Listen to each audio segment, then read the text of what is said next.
welcome to We All Got Problems, which is this amazing podcast where we destigmatize and we talk about mental health, but from a really badass lived experience, sometimes expert, but also that means people who have actually lived it and are now doing whatever they can about the problem that we're talking about. This episode is going to be super awesome because we're with Kristy Hurd, my wonderful friend, a clinical counselor.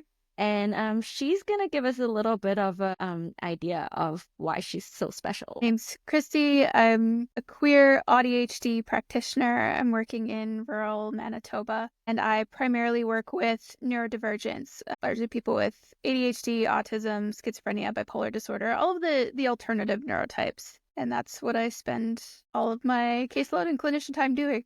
Yeah, and you specialize in this, and your neurodivergence, as we have both talked about before, can be both very actually enabling and also challenging for our lives. And today we thought we'll talk about autism. Yeah, and you're much more of an expert in this than I am. I totally need everyone to know from the outset that I do not specialize in this. I'm really excited to learn from Kristy more about this, and let's just jump right in. So, Kristy, can you tell us a little bit about your kind of definition of autism? It's such a wide spectrum. Yeah, and that's like the key piece of it, right? Like ASD is autism spectrum disorder, which means that it's not any one thing. It's not a super easy thing to pin down into one presentation, right? You know, one person with autism, you know, one person with autism. But the spectrum disorder is sort of loosely defined as, I'm not even going to define it. I'm just going to say that it's characterized by differences in perception, social and nonverbal communication, sensory processing, pattern recognition, repetitive movements and behaviors. Our focus works differently, really perceive reality differently and move through the world a little bit differently, even from the autistic person next to us, right? And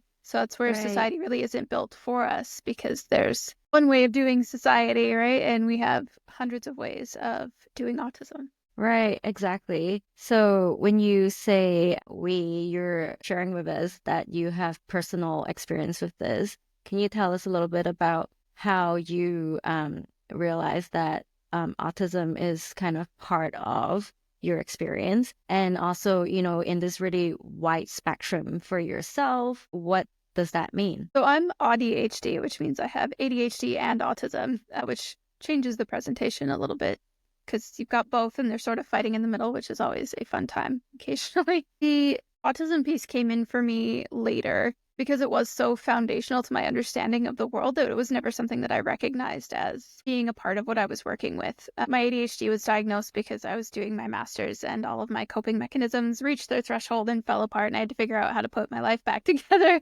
with ways that worked for me, and that brought the ADHD to the forefront, to the point where I needed to work with it differently. But the piece that brought the autism forward was really that the vast majority of my caseload was autistic, and I was working with them, relating with them, understanding their worldviews. And it was a conversation with my clinical supervisor where I was saying, like, what am I missing here? Like, my blind spot has to be here. I'm not autistic. How can I sit here and think that I know what it's like for them? And my supervisor was kind of just like, did you not know? Were you unaware? Yes, I was unaware. The reason that I was relating to them so well was because I am also autistic, and we had that shared world frame of reference, which gave us sort of a common structure and language to look at things from the get-go, which meant that I could do really good work with those clients.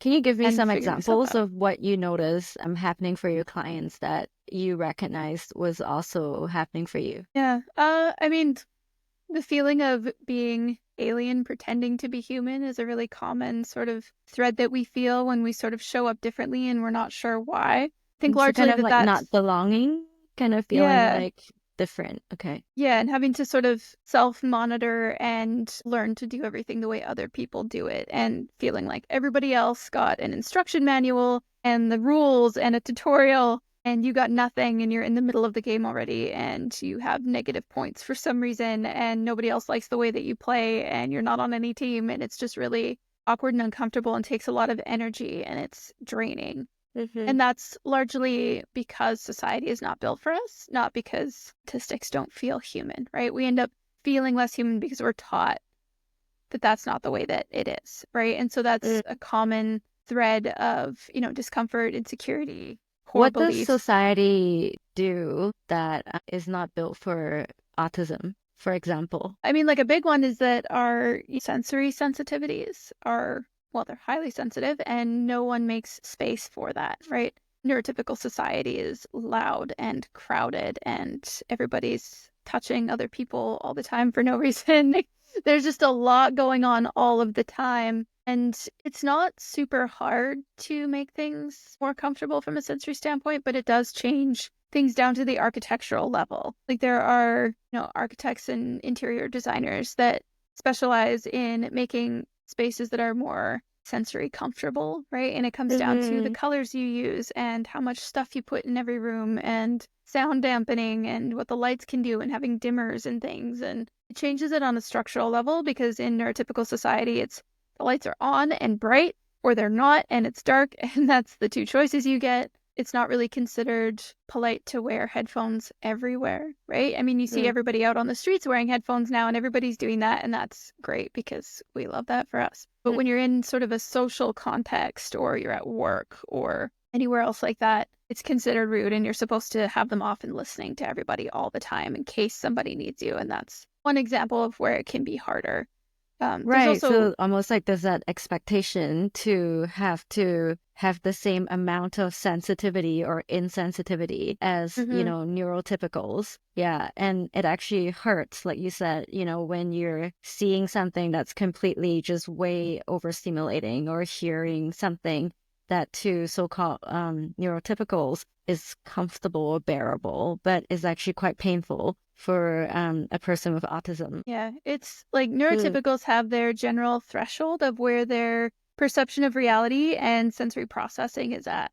And that's what Mhm. society is structured around. And Mhm. neurodivergence, autistics especially, experience reality more intensely for longer. So a Mm. lot of sensations that can be totally comfortable and you don't even have to think about it for a neurotypical is actually painful for us. You can put us in an MRI machine and the pain centers of our brain light up. It's not, this it's not coming from an emotional pain or I just don't like this. Like it registers as pain. So we do have sensitivities that change the way that we're able to interact with the world. And Right. that just is one of the challenges of showing up that can make us feel like we don't belong and we're doing something wrong and we're not right on some level, right? And Mm. we are totally fine. I'm going to make that clear every time that I say it is that that's the perception. There is nothing Absolutely. wrong with us. It's a different neurodevelopmental trajectory. Hmm. And that's just what it is. The fact that there's not space made for us is the problem, not that we're different. Yeah, I totally hear you. And, with some clients that I've worked with as well, it seems like, what you're describing growing up in families where being a person with kind of a lower threshold, right, for overstimulation, kind of a lower threshold for, emotional stimulation even, and then being shut down or judged, or shamed by Mhm. family. Yeah. So, can you tell us a little bit more about autism and emotional regulation or emotional sensitivity as well? Yeah. Yeah. So, I mean, we talked about it a little bit when we talked about ADHD, right? As ADHDers, we Mm-hmm. can have trouble with emotional regulation. Feelings can get big really fast, and we can have sort of a little bit of difficulty leveling out sometimes. With autism, we can have something called alexithymia. And that's where, anything from here down gets a little bit jumbled and confusing to Right, varying from below the degrees. neck down. Yeah, anything down here, right? We really like to feel like that's sort of like floating head, where if we just didn't have to have the flesh vessel, we'd be fine with that a lot of the time. Not all of us, but a lot of us. And that's Mm-hmm. because this is all sort of confusing, and it means that we can have trouble telling how we're feeling in the moment. That means we might have trouble telling if we're thirsty or hungry or if we have to go to the bathroom. It also means we might have trouble telling when we're angry or upset, nervous, having an anxiety attack. We might not recognize that right away and go through it and only recognize later, oh, that's what that was, Mm-hmm. right? We can have sort of trouble in the moment figuring out what's going on and we parse it out later, or we sort of need a minute to really try and sort out what's going on. And quite often we do that cognitively, right? We top-down processors versus these standard bottom-up processing where, once you can name a feeling, you've basically done all of the feeling things and you're done, right? That's Hmm. for us, we sort of start with, oh, I must be angry. I think it's because of this. And that means that this feeling that I'm having in my body is related to that. And then this is what I need to do about it. And now I need to sit with that. And I Right. often need to talk about it over and over and over, right? It's one of those things where they're like, stop harping on it. You're making it worse. Whereas with Yeah. autistics, we need to talk it out repeatedly with different people to get those different perspectives. And that's what actually helps us move through that feeling often enough. So it's very kind of logic based. It helps if logically you can make sense of the feelings. Mhm. Yeah, learning to feel our feelings and work through them on that physiological level can be a challenge. And we use our higher pattern recognition and high self-awareness and logic and parsing out to sort of help carry us through the rest of that process. Wow, I hear you. So actually, can you walk me through a little bit of what it's like for, maybe since we can't cover like a whole spectrum, but in general, a person with autism growing up, right? Kind of from being a child to, maybe a young adult, what kind of challenges or hurdles come into the therapy room in terms of when you meet your clients and, they start sharing with you about their journeys? What's common? Yeah. A lot of us are really high masking. There's, either just as many or a lot of us that can't mask, and that causes extra problems because we have extra challenges moving through the world because we can't mask. But a lot of us are very high masking. We tend to not make the same facial expressions that everybody else does, or when we are, we're doing it because we're masking. We would rather just like leave our face where it is and not worry about it, right? Or not Uh, watch it, and it can almost get over expressive, right? And so we have trouble calibrating our facial expressions or our tone. mm, We're often quite literal, right? So getting sarcasm or metaphors or things like that, we're just going to take things at face value and then have to go, oh no, mm, that was probably sarcasm, or that was a joke, or that's not what they meant, or we have to mhm. think that through because our initial Right. reaction is, oh, if they said that, they meant exactly that, Right. So if right? And somebody so says something like, I hate you, right? Or something like, oh, you didn't take out the trash, so you are, I don't know, a lazy person, then it gets taken almost as, just like a direct message that logically needs to be parsed, like versus that was just, emotional, somebody getting too emotional and just saying something that's yeah, kind no, of over the we're gonna top. internalize that for sure. That's largely because we hear it so often. Mm, And the messages you hear repeatedly tend to get internalized. And so we tend to grow up being told that everything we do in some way is wrong, right? We're not behaving properly. We're not making the right facial expressions. We're not using the right vocal tone. We're not making the right movements. We move too mm, much and we can't sit still. And we're always told that, right? And so the adults, because I work primarily with people 18 or over, tend to have a lot of, judgment sensitivity. We really don't like yeah. being perceived. We want to be seen and understood, but we don't want people perceiving us, right? That is very uncomfortable because it takes more energy from us to be Mm, perceived because of the masking. And there's that feeling of, being right. watched, which we tend to have a lot of the time, which is uncomfortable. And it's because So perception was always associated with judgment versus, is it only because of experience, right? Experiences of being judged that makes perception hard, or does autism, just naturally leads to a dislike of being perceived? yeah, I mean, that's a good question that I don't think we have the full It's kind of answer chicken and to. egg.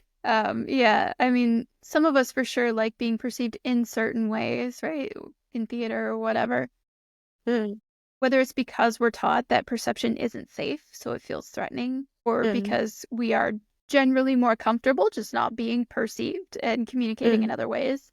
mhm, Both may be true to a certain degree because it is a really common thing seen across the autistic spectrum that mm, we tend to feel better if nobody can see us, right? We tend to spend a lot more time alone and be comfortable with that. Not that we don't want to connect with other people or that we don't spend social time or that we don't enjoy that, but we do tend to need a lot more downtime where we're not being viewed because that's where we feel mm, we can be our most genuine, right? When we can let the face down, when we can mm, stop and just be. A lot of us are looking for, how to figure that out, right? What is me and what isn't me? What is mhm, genuine? What isn't genuine? How do I support myself in a world that feels hard doing mm, anything, right? The foundational stuff can get really difficult down to keeping your shower on a routine or, working with things like RFID where you have trouble taking in a lot of different foods, right? A lot of us have safe foods that we turn to again and again, and we need to try and keep a nutritionally comprehensive diet when we really only want to ever eat three things, right? And that can be challenging, or maybe we're really comfortable that way and everybody else is always trying to make us eat other stuff and we don't want to. Right? Like figuring Mm-hmm. out how to make our life support us the way that we are Mm-hmm. versus trying Mm-hmm. to make ourselves fit into a mold that we were taught we should follow. Yeah, and I'm so glad you're doing this work. I can just imagine somebody coming to you and finally, being supported in knowing that actually, you can just do you. It's more that society was really not built in a way that understands, yeah, that actually there's a whole bunch of ways to be, right? Hmm. Versus, whatever that one specific right, very wrong way Hmm. is. And I can imagine also that this impacts growing up and also in adulthood relationships, right? Yeah. Yeah. And I mean, it does that again, a pretty wide spectrum. So if I was trying to Mm-hmm. narrow down, like, what does autistic childhood look like? What does like an Mm-hmm. autistic relationship look like? I don't really have a simple answer because we all still show up really differently. Mm-hmm. We do tend to be a lot more routine based. We need a lot more familiarity. And a lot of that can come down to, the way that we perceive reality differently. We see things, our pattern recognition hits so much more detail that it is just more work to parse everything through. And we don't have Mm-hmm. the same filters of tuning things out, right? So one of the reasons we do like wearing headphones, especially when I'm on a video call, is it's so that I can't hear quite as much of Mm-hmm. what's happening in the rest of the room, right? I can definitely still hear my ring light and my PC tower and my dog behind me. And every time I move, I feel all of my clothing.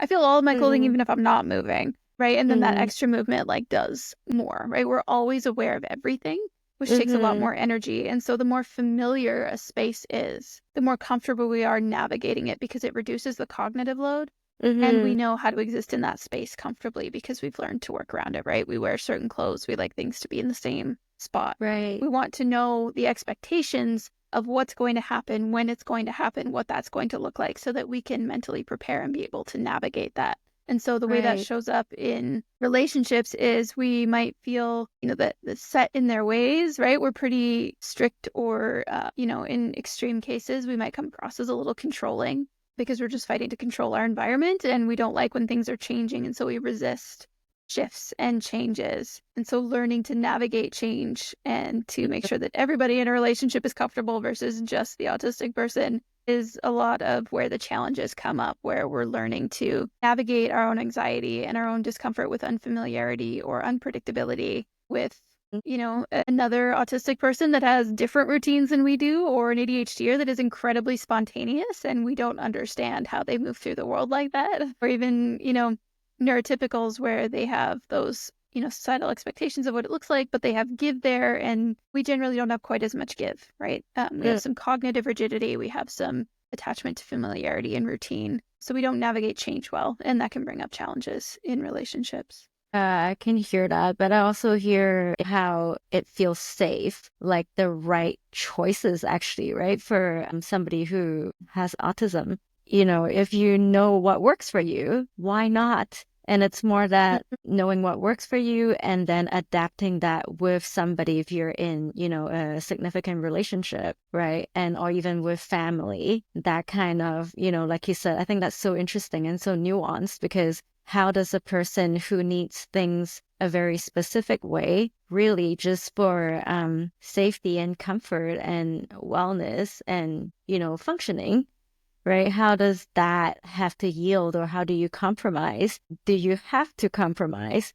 Yeah. So what have you witnessed and what's been your experience of that, navigating that? Yeah. I mean, I'll lean on the personal experience there, even though it Mm-hmm. happens across my caseload in different ways. But I have Yeah. a Is your very partner spontaneous, neurotypical or no? yeah, no, Okay. undiagnosed, if anything, right? But Right. an incredibly spontaneous, energetic, Mm. will pivot at the drop of a hat kind of person, right? Okay. I like to say that he keeps my world from getting too small Mm. because he does bring in change, which is Mm-hmm. also comforting for me because I get uncomfortable if my world gets too small, even though that's what I sort of naturally pulled into. Right. But also challenging because it brings a lot of things for me to learn to work with, right? And navigating change Mm-hmm. between Mm-hmm. us is an Yeah. ongoing collaboration, right? Where if I find out information about, what event was happening at what time, Later, when I found out he knew and could have said something 3 hours earlier, my natural inclination is to be upset, right? Why did you keep that from me? Why didn't you tell me this? This was important information to pass on. Why was that not given to me? And he would have just been like, well, I did give it to you as soon as I thought of handing it over, right? It's before the event, like everything is fine. And I'm like, well, yeah, but you could have done it earlier and you did it, right? So there's the compromise there of understanding that you can't have all of the information immediately, like I desperately want to.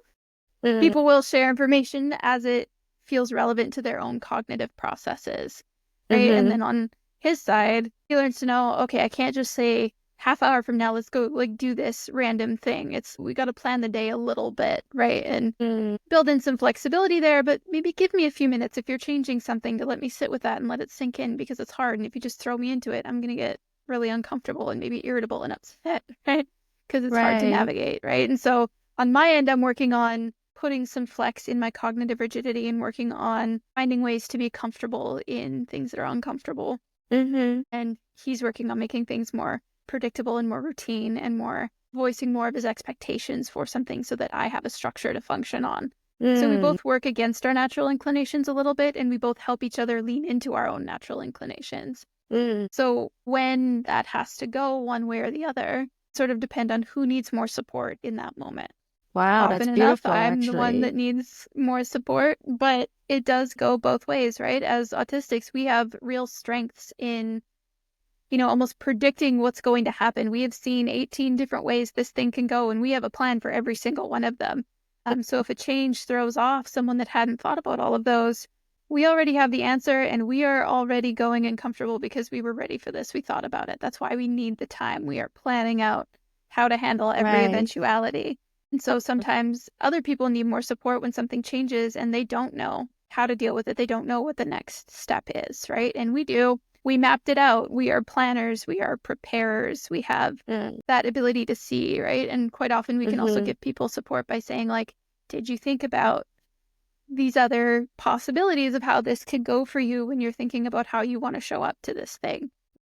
Sometimes people don't want to hear it, and that is okay. They are allowed to not pick that up.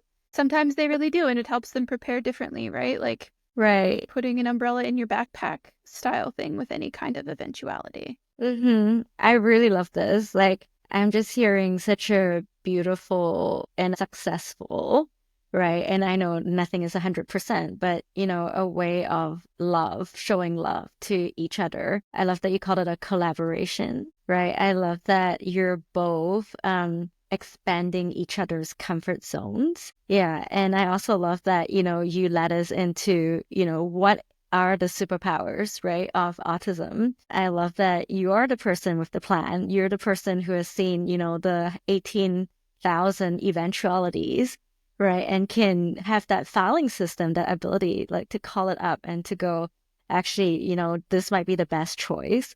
And then, let other people also have input. In terms of your evolving, right, into leveraging this more as your strength despite the challenges, how have you found that you can leverage this as a strength besides, having all the eventualities? Yeah. I mean, leaning more into my own regulation practice in a way that works for my own sensory profile goes a long way towards letting me navigate the world better, right? Making sure that I am wearing clothes that are comfortable, that I have my headphones when I need them. I have my sensory swing downstairs. I have weighted blankets. I have things that I like the texture of.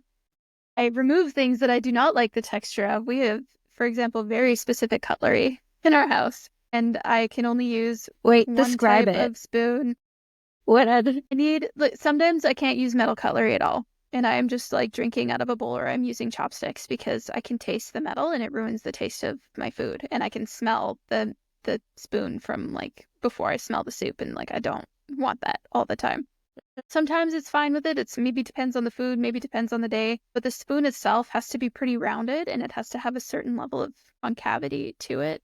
It has a good mouthfeel. I am able to hold the spoon comfortably, stick it in my mouth comfortably. Gives me enough food at a time, but not too much. I always use the little spoon. Like I have a lot of rules around the cutlery that I can use and put in my face. So we have just switched to that because my partner does not care and he will use any cutlery, and it makes me want to gag sometimes, but that means that our cutlery is the kind that works for me because he doesn't care. So Right. that's But also you discovered that this is important in a way that it reduces unnecessary stress in your life. Yeah. Mhm. And so, you know, from your home environment, and I'm imagining, you know, to how you commute, to how you work, where you work, I'm hearing that you must have made changes in many aspects of your life in order to kind of make life work better for you. Can you share with us so that yeah. listeners who, you know, might have this or who know people impacted by this can also, you know, have an idea. Yeah. I mean, I feel like I changed all aspects of my life over the last handful of years. Mm-hmm. I learned to trust my intuition and my pattern recognition instead of dismissing it because I could see things that a lot of other people aren't going to see right off the bat. Not that they can't see it, but that I see it really clearly right off, and I'm allowed to take that into account. If I feel the vibes are off, chances are the vibes are off, right? And I've learned to Mm, trust that, and that changes the way that I show up in things and places and with people, and when I'm making my own decisions about what I want my life to look like. yeah. I work Actually, can from we home zoom in now. on that for a moment? Because I know intuition is a really huge part of autism. So when you said you learned to trust your intuition, can you unpack it for us a little bit more? With the intuition piece, a lot of the work that I had to do was I needed to learn to feel here. However, we sort of picked that up. The difference between what was anxiety and what was intuition. Mm, And you know what was sort of manager parts saying this is how you have to do this because that's what people are expecting and that's the way it needs to be done, and learning to let that go mm-hmm. and undo that and find the way that worked for me, or the way that made more sense, or the way that was more efficient, or the way that was going to make everyone in a situation happier in the end instead of just the way that was sort of expected. And Mm-hmm. that sort of knowing feeling is one that I used to dismiss because it was Mm, like, you know, the ESP and the highly sensitive person and the, you know, you're just making things up and you think you're a psychic sort of deal, right? A lot of us have heard like, you know, being an empath is something that a lot of us relate to, right? We pick up on mm-hmm. things that other people don't, and we get to use that, right? And it's not that Mm-hmm. like we do need to make room for being wrong. We are just as fallible as the next person, but Mm-hmm. we are taking in a lot of information, and we're allowed to not dismiss that information out of hand because other people aren't picking up on it. Right. So your ability to kind of discern and also to have awareness, that's kind of what you develop to really kind of harness and use this intuition, right? For your benefit and for others. Like, as an example, I used to never know how people were feeling or be able to read their facial expressions or know how something might make someone feel. I was never able to Mm, pick up on that vibe because I was dismissing so much of the information as probably being wrong. mm, And so it sounds funny that as a counselor who reads people's emotions for a living says, I had no idea what a facial expression meant or what people were feeling in any given moment because I mm-hmm. wasn't allowing myself to take that intuition and that information into account. And so Okay. learning to do that showed me that I have a lot of strengths in actually picking up how someone's feeling, how they might be thinking or Mm, feeling about a thing, right? And that gave me mm, the ability to bring it into the room, right? To ask about it, to say, hey, you don't seem like you're doing great. Is that, you know, you got allergies or mm-hmm. do you need some Kleenex, right? Like what is this, right? You're reacting to the Mm, sort of inside face rather than the polite, right. neutral outside face that people tend to give to the world. Yeah, so I'm also hearing like a confidence that you developed with other ways of sensing, not just looking at the facial expression, but there are all these other ways of tuning in going on. I think that's actually quite fascinating. Yeah, can you describe it for me a little bit? Like, is it kind of like an embodied sense? It is for me. It's not going to be the same for every autistic. I don't think I actually read facial expressions all that often, especially Mm, because I work with a lot of autistics. A lot of us don't do much with our face. That is not where the information is. mm, It's it's in the vibes. It's where it is, right? It is a felt sense for me. I tend to take on the emotions that they have. And so if I'm feeling mm, what they're feeling, mm, I can then say, oh, I'm feeling this. Is that you? Right. And that just gives me that ability to pick up on the vibes, right? It's not necessarily in their tone of voice. It's not in their facial expression. It's in way that they're showing up and communicating. It's in sometimes in their body language. It's in it. Yeah, it is an embodied sense of the vibes. I keep going back to that word because I don't really have a concrete mm. concept for what I'm picking up on because it's not in any one place. It's in a whole Yeah. pile of information that I'm taking in. Right, it's intangible, but it's actually also quite solid in that actually, I mean, I'm getting a sense of it listening to you describe it. Yeah, so there is embodied knowing versus cognitive knowing. And so you use that to connect with your clients. I think that's really beautiful. Creating a sensory environment wherever possible that is more comfortable, because that frees up a lot of our processing space to be thinking about other things. Mm-hmm. Learning to work with my special interests and my deep focus as a way that is something that can work for me, not against me. I will often prepare for my hyper-focus sessions now because I know how long they are and I know their rhythm, and I can make sure that I have all of the needs that I have either met beforehand or ready to meet as soon as I sort of come out of that focus space, which means that I'm not letting myself fall behind on like, oh, I didn't eat today, or like, I haven't gone to the bathroom in 6 hours because I've been sitting here the whole time and I didn't do the thing, right? It's Right. setting snacks up near me that I know I'm going to eat if I'm sort of half eating something else, or making sure that I'm Yeah. following my own internal rhythm, right? So getting the special cutlery, stopping buying clothes that are not comfortable just because they look like what's expected. I work from home now rather than in a public office or a public space. I used to work corporate in an open concept office, and that did not work for me. I got very sick.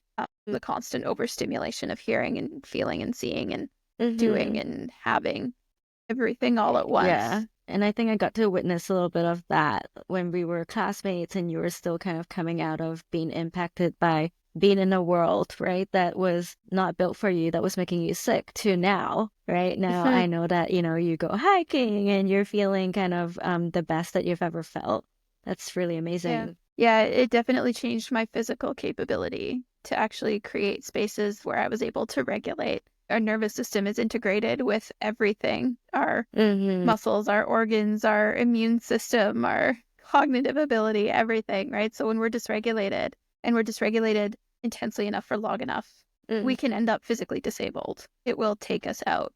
Mm-hmm. So Mm-hmm. creating space for that not only supports us mentally and emotionally and spiritually, but physically. Mm-hmm. Yeah, absolutely. It really just sounds like you have, hyper focused and really found many, many ways to make your life work for you and then to then get the enjoyment, right, of I don't think the word is excelling because I think that just sounds so performance based, but getting like so much satisfaction out of the things that you enjoy.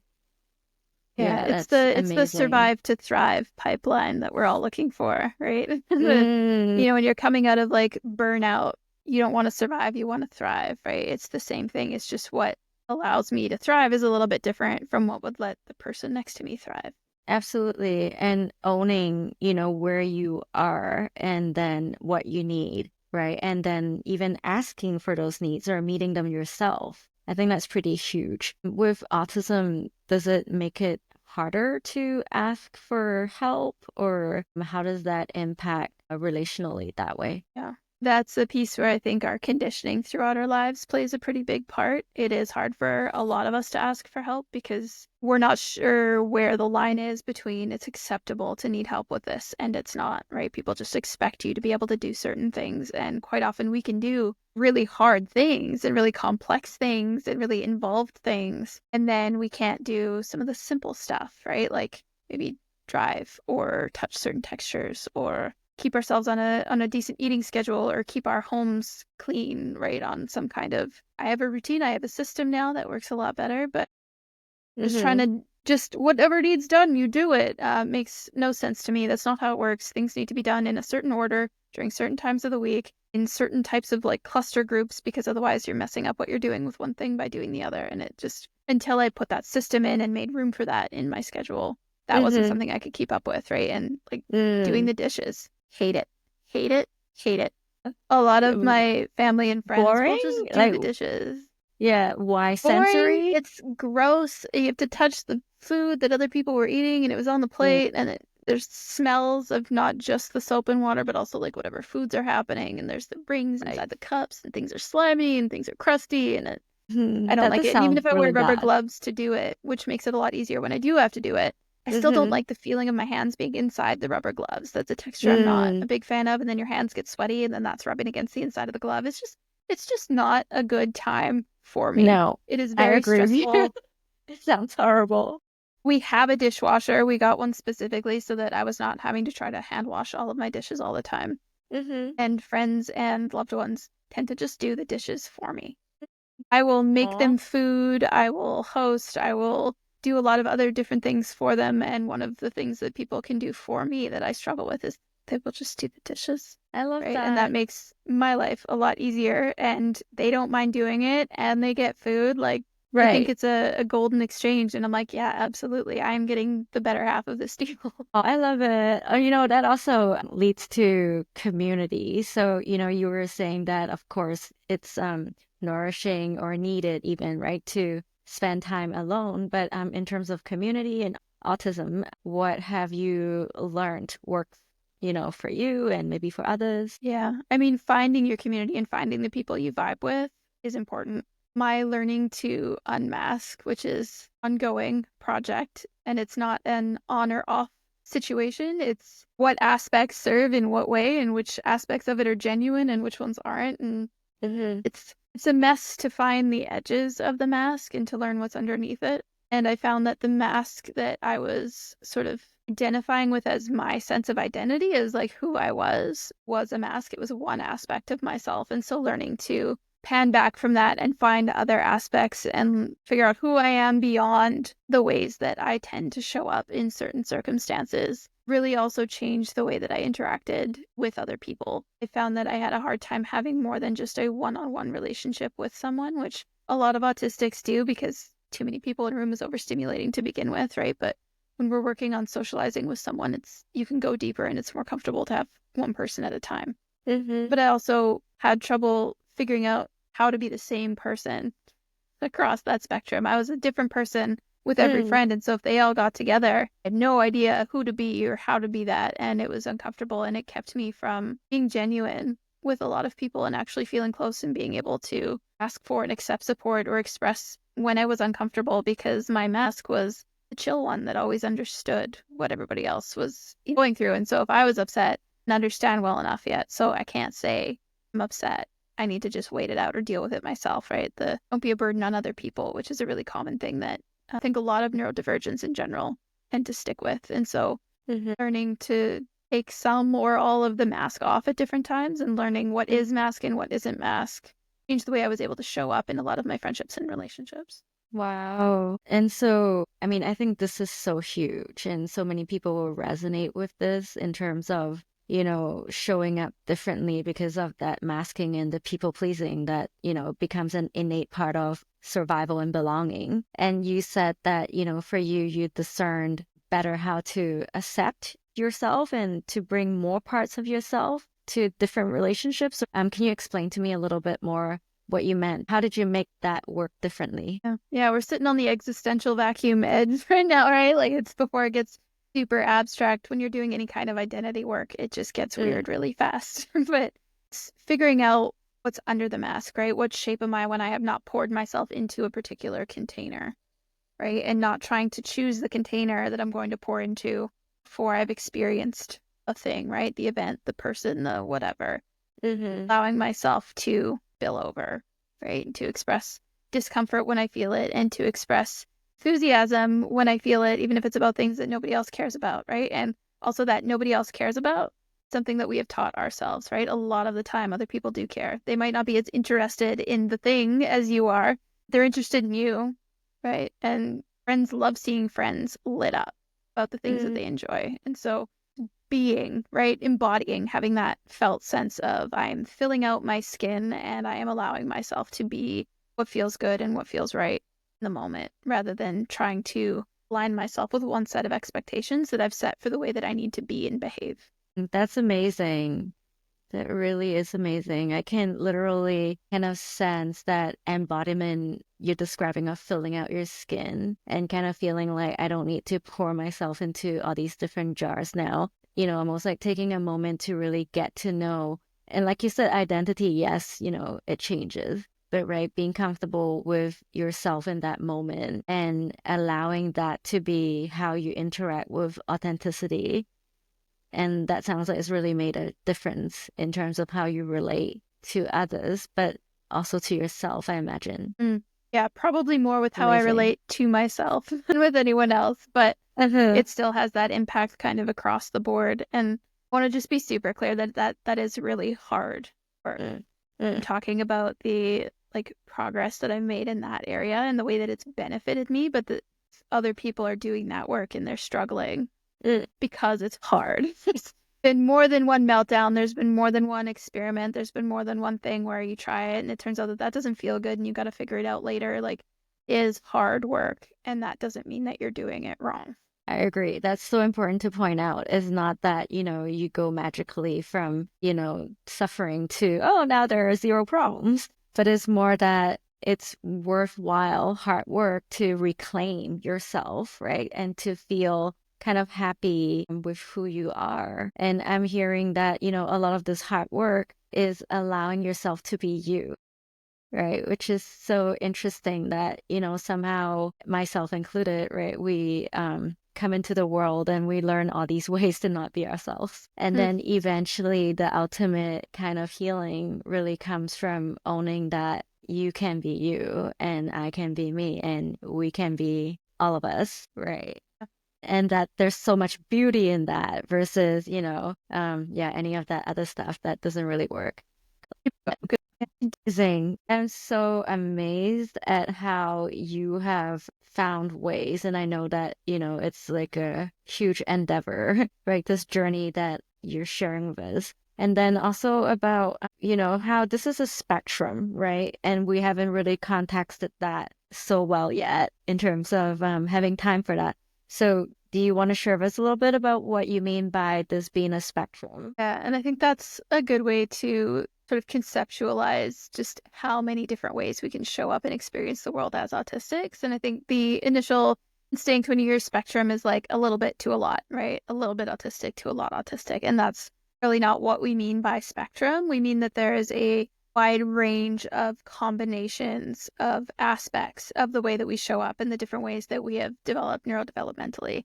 So different sensory profiles, different intensities of sensory sensitivities, different levels of pattern recognition. We all have different special interests. We all struggle or excel different areas, right? Some of us might be really social and some of us might be super unsocial or anywhere in between with any of the other combinations of some of the stuff that we've talked about today. So it's a really wide range. If you picture that spectrum as more of a jumbled sphere, different ways to show up versus it just being on a line from mild to extreme.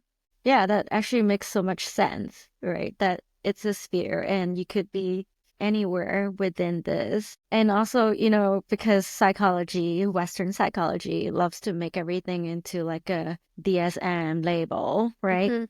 But the truth is, I think, with something being such a wide spectrum, even, right? And I think this is a type of neurodivergence that is really not, negative as it's been painted, right? Would you even say that, I mean, how would you describe this, if this whole Western psychology way of categorizing everything and making Yeah. it, not stigmatized, but pathologized? Apologized, yeah. Yeah. They definitely frame it and look at it through a lens of deficit, which is part of why we end up feeling like we're not right because they never look at our strengths and they don't look at them as differences, they look at them as deficits. And so, for example, saying that the DSM-5 criteria for autism is that we have significant social deficits. Struggle to make eye contact, we struggle to make small talk, we struggle to move the same way that they move, right? And we don't tend to bond with other people the same way that they're expecting, right? And that's considered a deficit. But if you connect with us the way that we connect, it's really easy. You put a room full of autistics together, we're vibing just fine, right? We have our own sort of social culture and social wiring where no, we don't want eye contact. That's super intense. But we can talk about really serious and deep things out of the gate. We can do a parallel play even as adults that lets us feel really comfortable with other people. Things like stimming, right? The repetitive behaviors and movements. That's listed as a deficit, but why is that bad? Why is it wrong if we like to stim and shake our hands or shake our bodies or rock or do any of the things that we do for stimming that actually regulate our nervous systems that a lot of us across the human spectrum do as infants, and then we just train ourselves out of it as we get older? And why? Absolutely. Not always a deficit. There are challenges, and autism can be disabling for a lot of people. A lot of the time, that's because of the way society is built. A lot of the time, it's because we have co-occurring disorders that either compound with it or have, either aspects bringing in that are disabling. That's also part of the spectrum, right? But it's not a deficit in itself. It's just a difference, and we don't need to pathologize it to the level that we do. Seriously, like I'm trying not to make a huge amount of noise because I know that we're recording stuff, but like inside me, I'm just like, yes, Kristy. Okay, I yelled, yes, Kristy. Because, I am so sure every time we talk, right? And also, in terms of just, I'm so sure as a person who has lived this long, that there's just way too much of saying something is normal versus abnormal, right? All of this, even saying that people are different in like a pathologizing way. The truth is, there's variety. We're all blooming. And if we can let each other bloom, right, then we'll be this beautiful, amazing, wonderful garden versus, creating so many vacuums, as you're saying, people feeling like they're stuck because now they're considered this thing or that thing only. Yeah, whereas, we are all many kinds of different and amazing things. It's just like in my mind, I was hit with like an image. Yeah, and the image is just like all of these different layers, right? Like our layers are like maybe like pieces of colorful silk that is all intertwining and dancing. And yet, there are people who insist on containing and like only this way is the right way. Well, let's not do that. I love what you talked about in terms of their architects building worlds that are more, neurodivergent, kind of friendly and accepting. What do you think an ideal world would be for people who are impacted by autism? I mean, a society that is built to adjust and have variability. A lot of sensory sensitive people don't like really bright lights. Why are we using fluorescents? Because they're cheap. You don't need to do that. You can use regular lights, right? And have dimmers. So if someone in the room, I can't have it this bright, dim it. It doesn't mean that you can't have bright lights anymore. It means that you need to be able to adjust for the people that are present.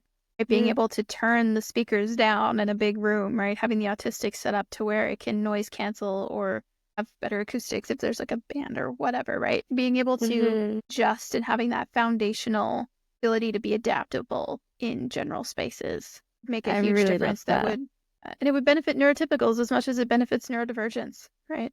Yes, absolutely. And I really love that because what you're describing to me is a world where, we can kind of tune that dial for each other. And then that makes it such a welcoming space where we know that we can all be comfortable versus there's only one way to be comfortable. Yeah. Wow. I loved our conversation today. I loved how, while this is a vast and enormous, kind of topic, and I would love to bring you back to talk about counseling, the field of, autism and also ADHD, autism and ADHD combined. Yeah, so I mean, counseling autistics is something that I think doesn't get talked about enough. Is a little bit different, and I think it's not as different as people expect it to be at the same time, right? So you're working with a lot of co-occurring disorders, but you're also working with a different sort of social baseline for what their world frame of reference is, and